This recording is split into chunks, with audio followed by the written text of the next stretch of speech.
नमस्कार, जोहार। मैं पूनम और आप देख रहे हैं जोहार झारखंड। चलिए जानते हैं आज की 25 महत्वपूर्ण बड़ी खबरों को। बालू घाटों के अलॉटमेंट का रास्ता साफ, झारखंड हाईकोर्ट ने स्टे हटाया। पेसा नियमावली लागू नहीं होने से जुड़ी अवमानना याचिका पर झारखंड हाईकोर्ट में सुनवाई हुई। मंगलवार की सुनवाई के दौरान राज्य सरकार और पंचायती राज विभाग की ओर से हाईकोर्ट को ये जानकारी दी गई कि राज्य में पेसा नियमावली लागू कर दी गई है। इसके बाद अदालत ने याचिका को निष्पादित करते हुए बालू घाटों की नीलामी के बाद अलॉटमेंट पर लगाई गई रोक के आदेश को खत्म कर दिया है। झारखंड हाईकोर्ट के इस आदेश के बाद अब राज्य में बालू घाटों की नीलामी के बाद उसके अलॉटमेंट का रास्ता पूरी तरह से साफ हो गया है। इस संबंध में आदिवासी बुद्धिजीवी मंच की ओर से अवमानना याचिका दायर की गई थी। हाईकोर्ट के मुख्य न्यायाधीश की खंडपीठ में इस अवमानना याचिका पर सुनवाई हुई। राज्य सरकार की ओर से महाधिवक्ता ने पक्ष रखा, वहीं प्रार्थियों की ओर से वरीय अधिवक्ता अजीत कुमार ने बहस की। झारखंड में ज्वेलरी दुकान में अब चेहरा ढककर नो एंट्री, पुलिस का नया फरमान। बिहार की तर्ज पर अब झारखंड में भी ज्वेलरी दुकानों की सुरक्षा को लेकर पुलिस प्रशासन ने सख्त कदम उठाए हैं। राज्य में सराफा प्रतिष्ठानों में बढ़ती आपराधिक घटनाओं और हाल ही में बोकारो के तनिष्क शोरूम में लूट के प्रयास के बाद पुलिस मुख्यालय ने नया सर्कुलर जारी किया है। इसके तहत अब किसी भी ज्वेलरी दुकान में पुरुष मास्क, नकाब या हेलमेट पहनकर तथा महिलाएं हिजाब, बुर्का या घूंघट पहनकर प्रवेश नहीं कर सकेंगी। दुकान में प्रवेश के समय चेहरे का पूरी तरह खुला होना अनिवार्य होगा। डीआईजी ने स्पष्ट किया कि सुरक्षा से किसी भी तरह का समझौता नहीं किया जाएगा। नए निर्देशों के तहत यदि कोई व्यक्ति नियमों का उल्लंघन करता पाया जाता है तो उसे संदिग्ध मानते हुए उसके खिलाफ तत्काल कानूनी कार्यवाही की जाएगी। ये व्यवस्था इसलिए लागू की गई है ताकि दुकानों में लगे सीसीटीवी कैमरों में आगंतुकों का चेहरा स्पष्ट रूप से रिकॉर्ड हो सके। उल्लेखनीय है कि बिहार में भी सराफा बाजारों में बढ़ती लूट की घटनाओं के बाद पुलिस और ज्वेलर्स एसोसिएशन ने मिलकर इसी तरह का निर्णय लिया था। झारखंड पुलिस अब उसी मॉडल को पूरे राज्य में लागू कर रही है ताकि अपराधियों के मनोबल को तोड़ा जा सके और ज्वेलरी व्यवसायियों को सुरक्षित वातावरण मिल सके। अंश और अंशिका की तलाश में रांची पुलिस और एनजीओ का पोस्टर अभियान। धुरवा के मौसीबाड़ी से लापता हुए 2 मासूम बच्चे अंश और अंशिका की तलाश में पोस्टर अभियान शुरू किया गया है। मंगलवार को रांची पुलिस और गंतव्य केयर फाउंडेशन नाम के एनजीओ ने अंश और अंशिका के घर से इस अभियान की शुरुआत की। पोस्टर में लिखा है कि अंश और अंशिका की तस्वीर के साथ सारी जानकारियां दी गई हैं। पोस्टर में अनुरोध किया गया है कि बच्चों के बारे में कुछ भी जानकारी मिले तो पुलिस को सूचना दें। रांची पुलिस ने दोनों बच्चों के बारे में सूचना देने वाले को 4 लाख रुपए का इनाम देने की घोषणा की है। अंश और अंशिका की खोजबीन और सकुशल बरामदगी के प्रयास को व्यापक बनाने के लिए सोमवार को एक महत्वपूर्ण पहल भी की गई। एसएसपी के नेतृत्व में ग्रामीण एसपी और यातायात एसपी ने नोबेल पुरस्कार विजेता कैलाश सत्यार्थी द्वारा संचालित बचपन बचाओ आंदोलन संगठन के प्रतिनिधियों के साथ विचार विमर्श किया। इस बैठक में एवीए फाउंडेशन के state coordinator Brijesh Mishra, child welfare activist Rahul Mehta, छोटा नागपुर सांस्कृतिक संगठन की सच्ची कुमारी और अन्य सामाजिक कार्यकर्ता भी शामिल थे। रांची पुलिस में इन संगठनों के साथ पैन इंडिया स्तर पर कुल 20 राज्यों के 439 जिलों में कार्यरत एनजीओ कार्यकर्ताओं और चाइल्ड वेलफेयर एक्टिविस्ट के सहयोग से गुम हुए अंश और अंशिका की खोजबीन के लिए व्यापक रणनीति पर चर्चा की। रांची पुलिस ने सभी संगठनों से अपने अपने क्षेत्रों में एनजीओ कार्यकर्ताओं की मदद से इन बच्चों की जल्द बरामदगी में सहायता करने की पुरजोर अपील की है। गिरिडीह में तेज रफ्तार स्कॉर्पियो ने मचाया तांडव, 2 मासूम को रौंदा, फिर दुकान में घुसी गाड़ी। गिरिडीह जिले के पचंबा थाना क्षेत्र में बीती रात रफ्तार का जानलेवा खेल देखने को मिला है। यहां एक स्कॉर्पियो ने बिशनपुर से लेकर पचंबा बाजार तक 2 अलग अलग जगहों पर लोगों को अपनी चपेट में ले लिया। धनबाद से पचंबा की ओर आ रही स्कॉर्पियो ने पहले बिशनपुर के समीप एक व्यक्ति को टक्कर मारी और बिना रुके भागते हुए पचंबा बाजार पहुंच गई, जहां एक मासूम बच्चे को कुचल दिया। हादसे में बच्चा गंभीर रूप से घायल हो गया, जिसे बेहतर इलाज के लिए धनबाद रेफर किया गया है। जानकारी के अनुसार स्कॉर्पियो में चालक समेत कुल 8 लोग सवार थे। बिशनपुर में टक्कर के बाद चालक ने वाहन नहीं रोका और तेज गति से पचंबा बाजार की ओर बढ़ गया। इसी दौरान बाजार क्षेत्र में एक और मासूम बच्चा वाहन की चपेट में आ गया। इसके बाद अनियंत्रित स्कॉर्पियो ने सड़क किनारे खड़ी कई 2 पहिया गाड़ियों को क्षतिग्रस्त कर दिया और एक दुकान में जा घुसी। जिससे दुकान को भी नुकसान पहुंचा। हादसे के बाद मौके पर अफरा तफरी मच गई। स्थानीय लोगों और व्यापारियों की मदद से घायल बच्चे को तत्काल सदर अस्पताल गिरिडीह ले जाया गया, जहां प्राथमिक उपचार के बाद चिकित्सकों ने उसकी गंभीर स्थिति को देखते हुए धनबाद रेफर कर दिया। स्थानीय व्यापारियों ने बताया कि दुर्घटना इतनी भयावह थी कि स्कॉर्पियो सीधे दुकानों पर चढ़ गई। व्यापारियों का कहना है कि यदि उस समय दुकानों के बाहर ग्राहक मौजूद होते तो जान माल का नुकसान और भी अधिक हो सकता था। उन्होंने प्रशासन से आरोपी चालक के खिलाफ सख्त कार्यवाही की मांग की। घटना की सूचना मिलते ही पचंबा थाना प्रभारी मौके पर पहुंचे और स्कॉर्पियो को जब्त कर लिया। चालक, जिसकी पहचान खरगडीहा निवासी के रूप में हुई है, को पुलिस ने हिरासत में ले लिया है। वाहन में सवार अन्य सभी यात्री सुरक्षित बताए गए, जिन्हें बाद में दूसरी गाड़ी से धनबाद भेज दिया गया। पुलिस मामले की जांच में जुट गई है। सोमा मुंडा के हत्यारों की गिरफ्तारी नहीं होने पर 17 जनवरी को झारखंड बंद का ऐलान। खूंटी सदर प्रखंड के हुटार स्थित जियारप्पा में सोमवार को एदेल संगा पढ़ा राजा स्वर्गीय सोमा मुंडा की पुण्य स्मृति में विशाल श्रद्धांजलि सभा का आयोजन किया गया। सभा में हजारों की संख्या में ग्रामीणों, समाज के प्रतिनिधियों और विभिन्न संगठनों के नेताओं ने पहुंचकर उन्हें श्रद्धांजलि अर्पित की। पूर्व निर्धारित पढ़ा मैदान में सुबह करीब 11 बजे से ही लोगों का जुटान शुरू हो गया था। कुछ ही देर में युवा, बुजुर्ग, महिलाएं और बच्चे बड़ी संख्या में एकत्र हो गए। पूरी तरह शांतिपूर्ण माहौल में आयोजित इस कार्यक्रम की शुरुआत पत्थलगड़ी कर स्थापित स्मारक के पारंपरिक पूजन से की गई। इसके बाद स्व सोमा मुंडा के चित्र पर उनके परिजनों सहित उपस्थित लोगों ने माल्यार्पण और पुष्पांजलि अर्पित की।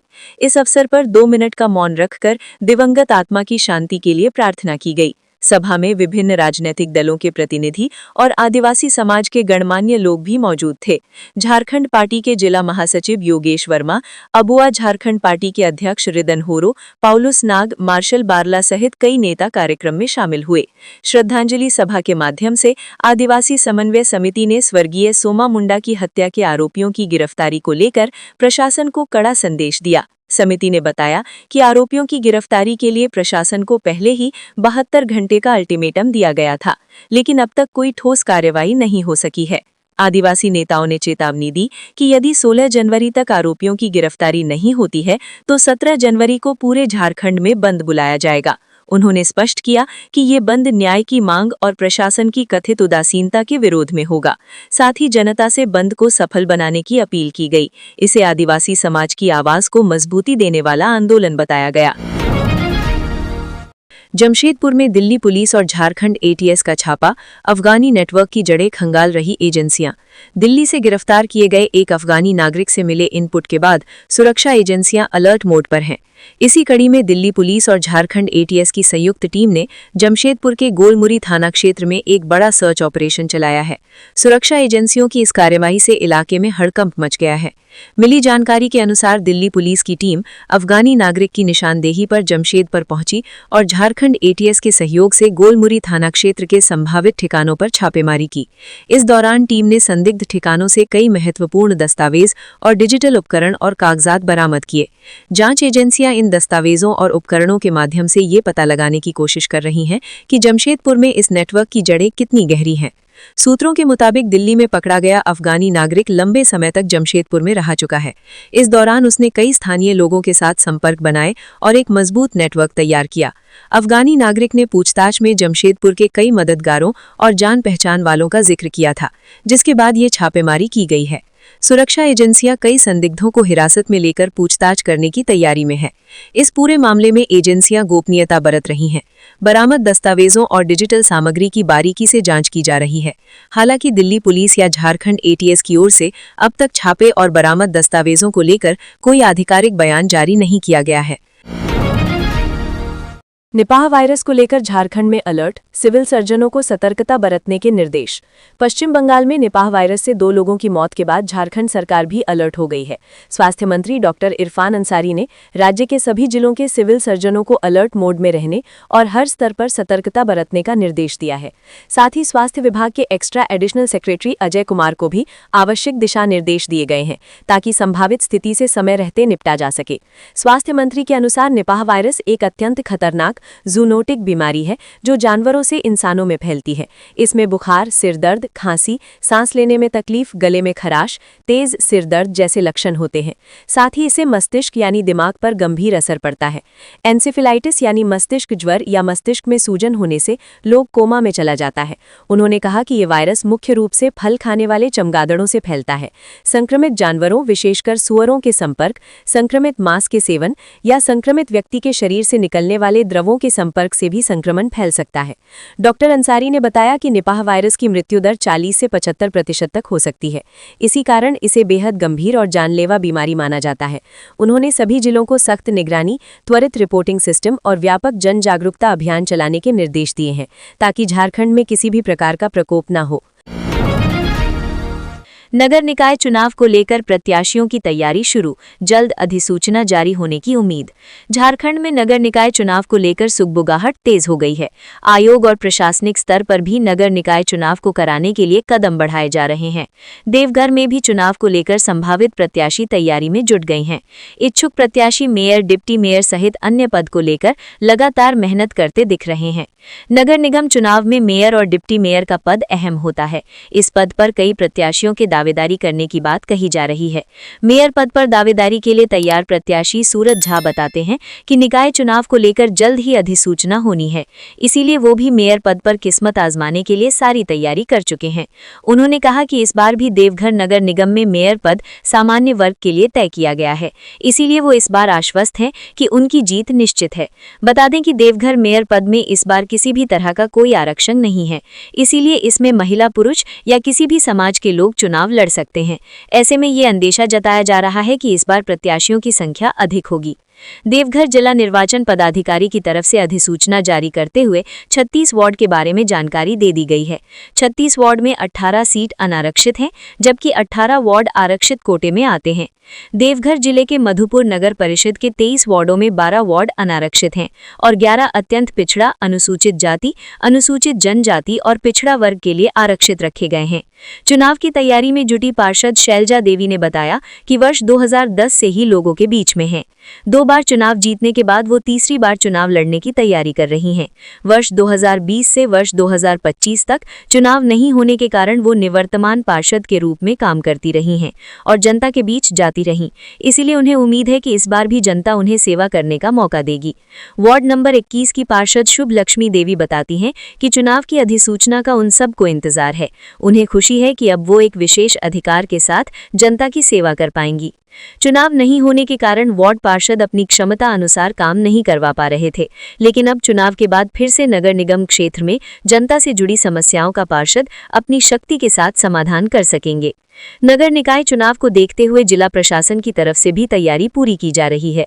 जिले के उपायुक्त और पुलिस अधीक्षक के द्वारा देवघर कॉलेज में बनाए जाने वाले स्ट्रांग रूम, मतगणना सेंटर और कुमैठा स्टेडियम में बनाए जाने वाले डिस्पैच सेंटर का निरीक्षण कर जायजा भी लिया जा रहा है। इस दौरान विधि व्यवस्था, सुरक्षा व्यवस्था की तैयारियों को संबंधित अधिकारियों व पुलिस पदाधिकारियों को आवश्यक व उचित दिशा निर्देश दिए जा रहे हैं। जमशेदपुर में उप मुखिया के पति की गोली मारकर हत्या, प्रज्ञा केंद्र करते थे संचालित। जमशेदपुर से हत्या का बड़ा मामला सामने आया है, जहां गालूडीही थाना क्षेत्र में अपराधियों ने सोमवार की रात खड़ी कॉलोनी स्थित एक प्रज्ञा केंद्र में एक व्यक्ति की गोली मारकर हत्या कर दी। मृतक की पहचान उप मुखिया आशा रानी महतो के पति तारापद महतो के रूप में हुई है। घटना के बाद इलाके में दहशत भरा माहौल बन गया है। वहीं पुलिस मामले की जांच में जुट गई है। जानकारी के मुताबिक पुत्रू गांव के निवासी तारापद महतो पिछले 2 वर्षों से खड़ी कॉलोनी में प्रज्ञा केंद्र चला रहे थे। वहीं सोमवार की रात लगभग 8 बजे तक बड़ी संख्या में ग्रामीण महिलाएं ऑनलाइन पैसे की निकासी के लिए केंद्र पर जुटी हुई थी। इसी बीच भीड़ का फायदा उठाते हुए एक बाइक पर सवार 2 नकाबपोश वहां पहुंचे और पहले नाम की पुष्टि की, फिर पिस्तौल निकालकर उन पर ताबड़तोड़ फायरिंग कर दी। वहां मौजूद लोगों के अनुसार अपराधियों ने तारापद महतो को 2 गोलियां मारी। वहीं इस घटना के बाद वहां मौजूद लोगों में अफरा तफरी मच गई। घटना को अंजाम देने के बाद अपराधी मौके से फरार हो गए। घायल को तुरंत नजदीक के अस्पताल ले जाने की तैयारी की जाने लगी, लेकिन अस्पताल ले जाने से पहले ही उनकी मौत हो गई। वहीं घटना की जानकारी तुरंत पुलिस को दी गई, जिसके बाद मौके पर पहुंची पुलिस मामले की तहकीकात करने में जुट गई। प्रत्यक्षदर्शियों के मुताबिक अपराधियों ने तारापद महतो को निशाना बनाकर 2 गोलियां मारी। अचानक इस गोलीबारी से केंद्र में मौजूद महिलाओं और स्थानीय लोगों में भगदड़ मच गई। वारदात को अंजाम देने के बाद अपराधी बाइक पर सवार होकर फरार हो गए। किसी ने भी उन्हें रोकने की कोशिश नहीं की। स्थानीय लोग आनन फानन में उन्हें अस्पताल ले जाने की तैयारी करने लगे, लेकिन तब तक उनकी मौत हो चुकी थी। चाईबासा में कातिल हाथी को ट्रैक करने की कवायद जारी, आगरा से पहुंची टीम। चाईबासा में आम लोगों के लिए खतरा बन चुके कातिल हाथी की तलाश जारी है। इसके लिए ड्रोन का भी इस्तेमाल किया जा रहा है, लेकिन पिछले 3 दिनों से हाथी का कोई सुराग नहीं मिल पा रहा है। इससे संभावना जताई जा रही है कि वो घने जंगलों में छुप गया है। पिछले 3 दिनों से हाथी ने किसी तरह के जानमाल का नुकसान नहीं पहुंचाया है, फिर भी प्रभावित इलाकों के लोग दहशत में हैं। चाईबासा की डीएफओ आदित्य नारायण ने ईटीवी भारत को बताया है कि उत्पाती हाथी को कंट्रोल में लाने के लिए आगरा से वाइल्ड लाइफ एसओएस की टीम बुलाई गई है। ये टीम ऐसे हालात से निपटने में माहिर है। कई राज्यों का वन विभाग इसकी मदद लेता है। उनसे पूछा गया कि हाथी के आक्रामक होने की आखिर क्या वजह है। जवाब में उनका कहना है कि अभी तक वेटरनेरियन भी गेस नहीं कह पा रहे हैं कि आखिर हाथी इतना आक्रामक क्यों हो गया है, लेकिन राहत की बात है कि पिछले 3 दिनों में उसने गांव या खेतों में दस्तक नहीं दी है। डीएफओ ने बताया कि इस हाथी ने अब तक 20 लोगों की जान ले ली है। उनसे पूछा गया कि इतने लोगों की जिंदगी तबाह करने वाले हाथी को आखिर कैसे कंट्रोल किया जाएगा। उन्होंने बताया कि फिलहाल हाथी को ट्रैंक्विलाइज करने की कोशिश चल रही है। जहां तक न्यूट्रलाइज करने की बात है तो इसके लिए वाइल्ड लाइफ वार्डन की ओर से आदेश जारी किया जाता है। इस फैसले पर पहुंचने के लिए लंबी कवायद होती है, लिहाजा झारखंड के wildlife CCF Paritosh Upadhyay से संपर्क करने की कोशिश की गई, लेकिन उन्होंने कोई रिस्पॉन्स नहीं दिया। बता दें कि हाथी ने मझगांव प्रखंड के बेनीसागर, खड़पोस और नोवामुंडी के कई इलाकों में तबाही मचाई है। इसकी वजह से प्रभावित क्षेत्र के करीब 20 गांवों के ग्रामीण सहमे हुए हैं। डीएफओ के मुताबिक हाथी में हमले में अब तक 20 लोगों की जान जा चुकी है। आपको बता दें कि हाथी ने 1 जनवरी से अब तक कुल 20 लोगों की जान ले चुका है। वन अधिकारियों के मुताबिक झुंड से बिछड़ने के कारण ये हाथी अत्यंत हिंसक हो गया है। इसकी रफ्तार भी चिंता का विषय है। ये प्रतिदिन लगभग 30 किलोमीटर की दूरी तय कर रहा है, जिससे इसकी सटीक लोकेशन ट्रैक करना मुश्किल हो रहा है। ये लगातार मूव कर रहा है और इसके बीच में जो आ रहा है उस पर ये हमला कर रहा है। मासूम भाई बहन की बरामदगी की मांग को लेकर भाजपा का आंदोलन, एसएसपी कार्यालय का घेराव। धुरवा क्षेत्र से बीते 2 जनवरी से लापता मासूम भाई बहन अंश एवं अंशिका की अब तक बरामदगी नहीं हो पाई है, जिसके चलते रांची में कथित रूप से विफल कानून व्यवस्था के खिलाफ भारतीय जनता पार्टी ने उग्र आंदोलन किया। भाजपा रांची महानगर एवं ग्रामीण पूर्वी पश्चिमी जिला इकाइयों के संयुक्त आह्वान पर कार्यकर्ताओं ने मंगलवार को एसएसपी कार्यालय का घेराव किया। इस दौरान सैकड़ों की संख्या में भाजपा कार्यकर्ता और पदाधिकारी मौके पर मौजूद रहे। प्रदर्शनकारियों का आरोप है कि इतने संवेदनशील मामले में रांची पुलिस की कार्यप्रणाली बेहद लापरवाही भरी रही है। घटना को कई दिन बीत जाने के बावजूद पुलिस बच्चों के संबंध में कोई ठोस सुराग सामने नहीं ला सकी है, जिससे आम नागरिकों में भय और असंतोष बढ़ता जा रहा है। भाजपा नेताओं ने कहा कि केवल सुराग बताने वालों के लिए इनाम की राशि बढ़ाना प्रशासन की विफलता को छुपाने का प्रयास है, जबकि जमीनी स्तर पर प्रभावी कार्यवाही नजर नहीं आ रही है। एसएसपी कार्यालय के समक्ष प्रदर्शन के दौरान भाजपा नेताओं ने राज्य सरकार और पुलिस प्रशासन पर जमकर निशाना साधा। उन्होंने कहा कि पुलिस एडमिनिस्ट्रेशन तानाशाही वाला रवैया अपना रहा है और राज्य सरकार इस गंभीर मामले पर मौन साधे हुए हैं, जिसे कतई बर्दाश्त नहीं किया जाएगा। मासूम बच्चों की सुरक्षा सरकार की प्राथमिक जिम्मेदारी है, लेकिन इस प्रकरण में सरकार पूरी तरह विफल साबित हो रही है। भाजपा नेताओं ने कहा कि बच्चों के परिजनों के साथ पार्टी की पूरी संवेदना है और जब तक अंश और अंशिका की सुरक्षित बरामदगी नहीं हो जाती, तब तक आंदोलन जारी रहेगा।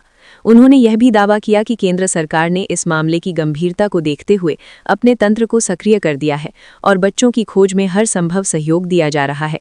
भाजपा नेताओं ने प्रशासन से मांग की है कि मामले की उच्च स्तरीय जांच कराई जाए, दोषी अधिकारियों की जवाबदेही तय हो और लापता बच्चों को जल्द से जल्द सुरक्षित उनके परिवार तक पहुंचाया जाए।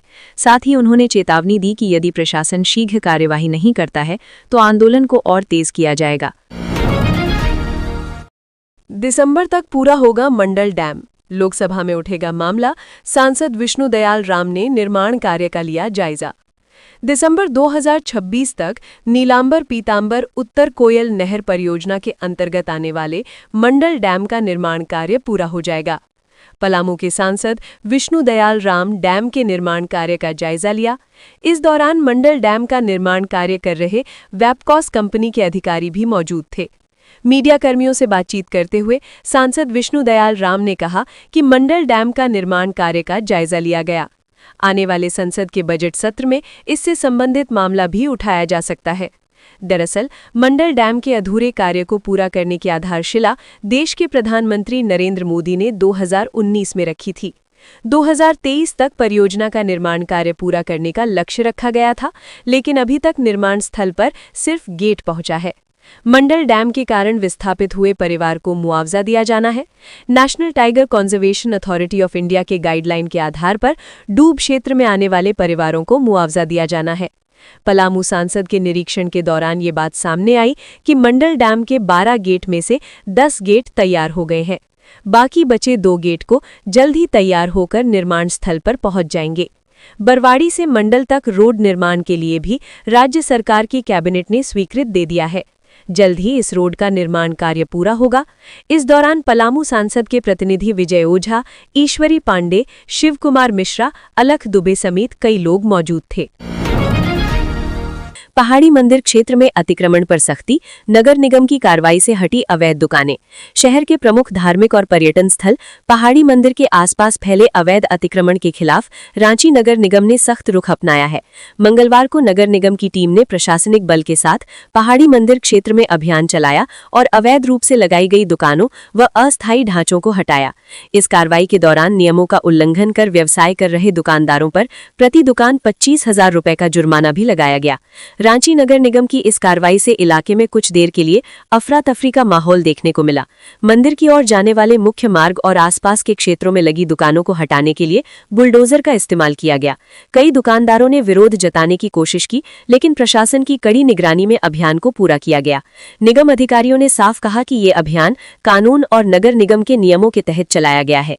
दरअसल हाल ही में नगर निगम प्रशासक सुशांत गौरव ने पहाड़ी मंदिर क्षेत्र का निरीक्षण किया था। निरीक्षण के दौरान ये सामने आया कि मंदिर परिसर के आसपास बड़ी संख्या में अवैध दुकानें और अतिक्रमण मौजूद हैं, जिससे श्रद्धालुओं को आवाजाही में परेशानी हो रही है। साथ ही सुरक्षा और यातायात व्यवस्था पर भी इसका नकारात्मक असर पड़ रहा था। निरीक्षण के बाद प्रशासक ने तत्काल अधिकारियों को निर्देश दिए थे। नगर निगम अधिकारियों के अनुसार कई दुकानदार तय सीमा से बाहर तक दुकानें फैला रहे थे, जिससे मंदिर मार्ग पर जाम की स्थिति बन रही थी। आपात स्थिति में वाहनों और एम्बुलेंस की आवाजाही भी प्रभावित हो सकती थी। इन्हीं कारणों से अतिक्रमण हटाने का निर्णय लिया गया। नगर निगम ने स्पष्ट किया है कि आगे भी ये अभियान जारी रहेगा। सिर्फ दुकानों ही नहीं, बल्कि पहाड़ी मंदिर क्षेत्र में अवैध रूप से जमीन पर कब्जा करने वालों के खिलाफ भी सख्त कार्रवाई की जाएगी। आवश्यकता पड़ने पर पुलिस बल की मदद ली जाएगी। निगम ने दुकानदारों और स्थानीय लोगों से अपील की है कि वे नियमों का पालन करें और स्वेच्छा से अवैध अतिक्रमण हटाएं, ताकि श्रद्धालुओं को किसी तरह की असुविधा न हो। अंशिका अब भी लापता। राहुल सिंह गिरोह ने भी सूचना देने वाले को 2 लाख इनाम देने की घोषणा की। रांची के धुरवा से 2 जनवरी को लापता हुए 2 मासूम बच्चों का अब तक कोई सुराग नहीं मिल पाया है। रांची पुलिस लगातार बच्चों की तलाश में छापेमारी कर रही है। पुलिस की ओर से बच्चों की जानकारी बताने वाले को 2 लाख रुपए इनाम देने की भी घोषणा की गई है। इस बीच अपराधी राहुल सिंह गिरोह ने भी दरियादिली दिखाते हुए दोनों मासूम बच्चों की सूचना देने वाले को 2 लाख रुपए इनाम देने की घोषणा की है। गिरोह ने मंगलवार को सोशल मीडिया पर इस संबंध में प्रेस विज्ञप्ति जारी किया है। विज्ञप्ति में कहा गया है कि लापता बच्चे अंश 5 वर्ष और अंशिका 4 वर्ष को खोजने में मदद करें। 2 जनवरी को रांची के धुरवा स्थित मौसीबाड़ी खटाल से 2 मासूम भाई बहन अंश कुमार और अंशिका कुमारी गायब हो गए हैं। वे बिस्किट खरीदने निकले थे और अब तक नहीं लौटे। इनकी जानकारी देने वाले को गैंग की तरफ से 2 लाख रुपए दिए जाएंगे। गिरोह की ओर से लोगों को अनुरोध किया गया कि अंश और अंशिका की तस्वीर ज्यादा से ज्यादा शेयर करें, अपने क्षेत्र में नजर रखें और कोई सुराग मिले तो तुरंत प्रशासन को इसकी जानकारी दें। गिरोह ने जानकारी देने वाले को सोशल मीडिया के जरिए गैंग से संपर्क करने की भी बात की है। जारी प्रेस विज्ञप्ति में आम जनता से अपने सभी संपर्कों को ये मैसेज फॉरवर्ड करने का अनुरोध किया गया है। कहा गया है कि आपका हर शेयर किसी की जिंदगी बचा सकता है और एक परिवार को उनके बच्चों से मिला सकता है। आदित्य साहू होंगे झारखंड बीजेपी के नए अध्यक्ष। औपचारिक घोषणा बाकी। आदित्य साहू का झारखंड बीजेपी का नया अध्यक्ष बनना तय माना जा रहा है। मंगलवार को प्रदेश बीजेपी कार्यालय में अध्यक्ष के चयन को लेकर सुबह से ही गहमागहमी देखी गई। नामांकन के लिए निर्धारित समय दिन के 12 बजे से दोपहर 2 बजे के बीच सिर्फ एक नामांकन आदित्य साहू की ओर से दाखिल किया गया। पार्टी के वरिष्ठ नेताओं के साथ पार्टी द्वारा नामित चुनाव पदाधिकारी और केंद्रीय मंत्री जुएल ओराव के समक्ष करीब 1 बजे आदित्य साहू ने नामांकन पर्चा भरा। इस मौके पर प्रस्तावक के रूप में वर्तमान प्रदेश अध्यक्ष बाबूलाल मरांडी सहित कई बड़े नेता मौजूद थे। आदित्य साहू के प्रदेश अध्यक्ष बनने के लिए जो प्रस्तावक बने हैं उनमें बाबूलाल मरांडी, कड़िया मुंडा, रघुवर दास, चंपाई सोरेन, मधु कोड़ा, समीर ओराव, अर्जुन मुंडा, रविंद्र राय, दीपक प्रकाश, यदुनाथ पांडे और पशुपतिनाथ सिंह आदि शामिल हैं। प्रदेश अध्यक्ष के चुनाव में एकमात्र नामांकन प्राप्त हुआ है। ऐसे में आदित्य साहू के अध्यक्ष बनना तय माना जा रहा है। पार्टी के निर्वाचन पदाधिकारी जुएल ओराव ने निर्वाचन प्रक्रिया की जानकारी देते हुए कहा कि प्रदेश अध्यक्ष एवं राष्ट्रीय परिषद के सदस्यों के लिए नामांकन की घोषणा 14 जनवरी को दोपहर 2 बजे की जाएगी। आदित्य साहू वर्तमान में पार्टी के कार्यकारी प्रदेश अध्यक्ष हैं। प्रदेश बीजेपी कार्यालय में चल रहे निर्वाचन प्रक्रिया के दौरान प्रदेश अध्यक्ष के अलावा राष्ट्रीय परिषद के सदस्यों के 21 पदों के लिए 21 नामांकन दाखिल किए गए हैं। इस तरह से राष्ट्रीय परिषद के सदस्यों का भी निर्वाचन महज एक औपचारिकता रह गई है, जिसकी घोषणा पार्टी द्वारा 14 जनवरी को की जाएगी। प्रदेश चुनाव प्रभारी डॉक्टर प्रदीप वर्मा ने कहा कि पार्टी के अंदर लोकतांत्रिक तरीके से जो निर्वाचन की प्रक्रिया शुरू की गई है, इसके तहत आज नामांकन, स्क्रूटनी और नामांकन वापस लेने की प्रक्रिया चल रही है। इसके तहत प्रदेश अध्यक्ष के लिए 1 नामांकन और राष्ट्रीय परिषद के लिए 21 नामांकन दाखिल किए गए हैं। इधर प्रदेश अध्यक्ष के लिए एकमात्र नामांकन होने के बाद आदित्य साहू के प्रदेश अध्यक्ष बनने का रास्ता साफ हो गया है। इस मौके पर प्रदेश बीजेपी कार्यालय में पार्टी के सभी बड़े नेताओं ने आदित्य साहू को बधाई दी और शुभकामनाएं व्यक्त की। बहरहाल पिछले साल से चल रहे प्रदेश स्तरीय संगठनात्मक चुनाव की प्रक्रिया अब समापन की ओर बढ़ रही है। शराब घोटाला में महेश शेडगे, परेश ठाकुर व विक्रम ठाकुर को एसीबी कोर्ट से मिली डिफॉल्ट बेल। शराब घोटाले में भ्रष्टाचार निरोधक ब्यूरो एसीबी के हाथों गिरफ्तार कारोबारी महेश शेडगे, परेश ठाकुर और विक्रम ठाकुर को डिफॉल्ट बेल मिल गई है। इन्हें डिफॉल्ट बेल इसलिए मिली है क्योंकि एसीबी ने इनके विरुद्ध चार्जशीट दाखिल नहीं की। मंगलवार को रांची एसीबी की विशेष कोर्ट ने उक्त तीनों आरोपियों को जमानत की सुविधा प्रदान कर दी है। एसीबी ने इन्हें अक्टूबर में गुजरात से गिरफ्तार किया था, जिसके बाद से वो न्यायिक हिरासत में बिरसा मुंडा केंद्रीय कारा होटवार में है। तीनों आरोपियों की कंपनी ने साल 2022-23 में झारखंड में मैन पावर की सप्लाई की थी। इस केस के प्रमुख अभियुक्त आईएएस विनय चौबे समेत अन्य आरोपियों को भी चार्जशीट दाखिल नहीं होने के कारण डिफॉल्ट बेल मिल चुकी है। रांची में मेपल प्लाजा के एक दुकान में ठगी, बिना पेमेंट किए सामान लेकर युवक फरार। अशोकनगर रोड नंबर 2 स्थित मेपल प्लाजा में संचालित गोल्डन ऑरा नामक दुकान से एक युवक बिना पेमेंट किए सामान लेकर फरार हो गया। घटना दोपहर करीब 12 बजे की बताई जा रही है। इस संबंध में शॉप की ओनर ने साइबर हेल्पलाइन नंबर पर शिकायत की है। प्राप्त जानकारी के अनुसार युवक दुकान में आया और अंडरगारमेंट्स व आर्टिफिशियल ज्वेलरी पसंद किया। इसके बाद उसने दुकानदार से चेन दिखाने को कहा। दुकानदार अंजलि प्रसाद जब चेन दिखाने लगी, उसी दौरान युवक ने अपनी गाड़ी सड़क पर खड़ी होने की बात कहते हुए जल्दी सामान पैक करने को कहा। दुकानदार ने युवक की बातों में आकर सामान उसे सौंप दिया और 3500 रुपये का भुगतान करने को कहा। युवक ने स्कैनर से ऑनलाइन भुगतान करने की बात कही और तुरंत मौके से फरार हो गया।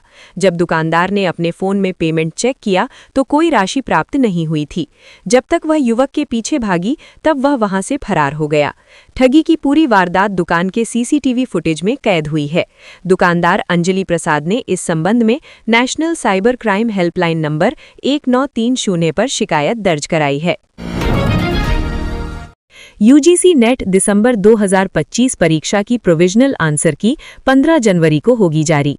यूजीसी नेट दिसंबर 2025 के परीक्षार्थी को बेसब्री से प्रोविजनल आंसर की का इंतजार है, जो 15 जनवरी को जारी होगी। नेशनल टेस्टिंग एजेंसी यानी एनटीए ने यूजीसी नेट दिसंबर 2025 परीक्षा देश भर के विभिन्न शहरों में कई तिथियों पर ली थी। ये परीक्षा कंप्यूटर आधारित टेस्ट मोड में कुल 85 विषयों के लिए आयोजित हुई थी। एनटीए ने जानकारी दी है कि यूजीसी नेट दिसंबर 2025 परीक्षा की प्रोविजनल आंसर की, प्रश्नपत्र और अभ्यर्थियों की रिकॉर्ड की गई प्रतिक्रियाएं 15 जनवरी 2026 तक आधिकारिक वेबसाइट ugcnet.nta.nic.in पर उपलब्ध करा दी जाएंगी। प्रोविजनल आंसर की जारी होने के बाद परीक्षार्थी अपने प्रश्न पत्र के साथ दर्ज प्रतिक्रियाएं देख सकेंगे। इसके साथ ही निर्धारित प्रक्रिया और समय सीमा के तहत उम्मीदवारों को उत्तर कुंजी पर आपत्ति दर्ज कराने का अवसर भी दिया जाएगा। एनटीए ने स्पष्ट किया है कि निर्धारित अवधि में प्राप्त सभी आपत्तियों की समीक्षा विषय विशेषज्ञों द्वारा की जाएगी। इसके बाद फाइनल आंसर की और परीक्षा परिणाम तैयार किए जाएंगे। तो ये थी आज की झारखंड के महत्वपूर्ण बड़ी खबरें। अगर आप इसी तरह झारखंड के हर छोटी से बड़ी खबर की जानकारी पाना चाहते हैं तो आप हमारे चैनल को सब्सक्राइब करके रखें। तो हमें दीजिए इजाजत, फिर मिलते हैं अगली न्यूज़ में। धन्यवाद।